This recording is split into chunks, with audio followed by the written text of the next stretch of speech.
नमस्कार साथियों। इस वीडियो में हम जीन पियाजे से संबंधित महत्वपूर्ण प्रश्नों को देखेंगे जो कि सीटेट की दृष्टि से बहुत ही ज़्यादा महत्वपूर्ण भूमिका निभाते हैं। 2 से 3 क्वेश्चन इसके सीटेट में पूछे जाते हैं। हमारा पहला प्रश्न आपके सामने है। एक बच्चा मिट्टी की 2 समान गोलियां देखकर कहता है कि दोनों बराबर हैं। जब एक को लंबा कर दिया जाता है तो वह कहता है कि यह ज़्यादा हो गई। यह असफलता दर्शाती है। ये दर्शाती है हमारे केंद्रीयकरण को। अगले प्रश्न की तरफ हम बढ़ेंगे। पियाजे के अनुसार संरक्षण ना समझ पाने का मुख्य कारण क्या है?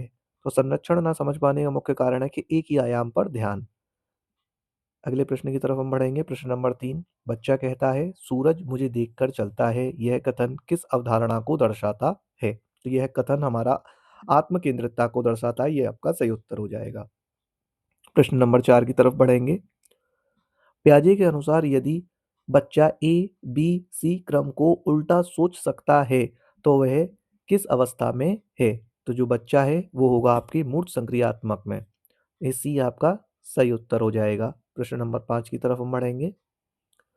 एक बच्चा घोड़े को देखकर कुत्ता कहता है क्योंकि उसने पहले केवल कुत्ता देखा है। ये किसका उदाहरण है? तो ये उदाहरण है हमारे समाकलन का। तो सही उत्तर हो जाएगा समाकलन। प्रश्न नंबर 6। जब बच्चा समझता है कि यदि ए बी से बड़ा है, बी सी से बड़ा है और ए सी से बड़ा है तो यह किस क्षमताओं को दर्शाता है? ये किस क्षमता को दर्शाता है? तो बच्चा जो है क्या कर पा रहा है, इसमें वर्गीकरण कर पा क्रमबद्धता कर पा रहा है। ठीक है, तो इसका आंसर हो जाएगा बी, क्रमबद्धता।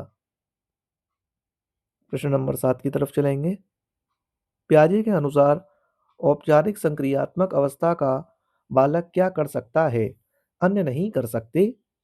तो इसका उत्तर हो जाएगा हमारा काल्पनिक परिकल्पना बनाना। सी इसका सही उत्तर हो जाएगा। प्रश्न नंबर 8। संतुलन का अर्थ है? तो संतुलन का अर्थ है हमारा मानसिक असंतुलन को दूर करना। सी इसका सही उत्तर हो जाएगा। प्रश्न नंबर 9। निम्न में से कौन पियाजे की संकल्पना का सही क्रम है या कौन सा सही क्रम है? तो पियाजे की संकल्पना का सही क्रम है स्कीमा, समाकलन, समायोजन और संतुलन। प्रश्न नंबर 10। पियाजे के अनुसार संज्ञानात्मक विकास का सबसे शक्तिशाली कारक कौन सा है? तो सबसे शक्तिशाली जो कारक है वो है सक्रिय अन्वेषण। कौन सा कथन पियाजे की सोच को सबसे सही दर्शाता है? तो बच्चा ज्ञान का निर्माण करता है। ये इसका सही उत्तर हो जाएगा। प्रश्न नंबर 12। यदि बच्चा यह ना समझ पाए कि आकार बदलने पर भी मात्रा समान रहती है तो वह किस अवस्था में है? तो वो जो बच्चा है वो है आपके पूर्व संक्रियात्मक अवस्था में। इसका सी उत्तर सही हो जाएगा। प्रश्न नंबर 13। पियाजे के अनुसार भाषा विकास किसके बाद होता है? तो जो भाषा विकास है वो आपके संज्ञानात्मक विकास के बाद होता है। सी इसका सही उत्तर हो जाएगा। प्रश्न नंबर 14। पियाजे के सिद्धांत की वह आलोचना कौन सी है जो सीटेट में पूछी जाती है? एकदम लेटेस्ट क्वेश्चन है ये आपका। तो ये पूछी जाती है आयु सीमा कठोर है। बी इसका एकदम सही उत्तर हो जाएगा। अगले प्रश्न की तरफ देखेंगे। प्रश्न नंबर 15। पियाजे के अनुसार शिक्षक की भूमिका क्या होनी चाहिए? तो पियाजे के अनुसार शिक्षक की जो भूमिका है वो वातावरण निर्माता की होनी चाहिए। प्रश्न नंबर 16। केंद्रीकरण से बाहर निकलना किस अवस्था में संभव है? तो केंद्रीकरण से बाहर निकलना आपकी मूर्त संक्रियात्मक अवस्था में संभव है। प्रश्न नंबर 17। पियाजे का सिद्धांत किस दार्शनिक दृष्टिकोण से जुड़ा है? तो पियाजे का जो सिद्धांत है वो आपके रचनावादी कंस्ट्रक्टिव से जुड़ा हुआ है। अगले की तरफ चलेंगे हम। प्रश्न नंबर 18।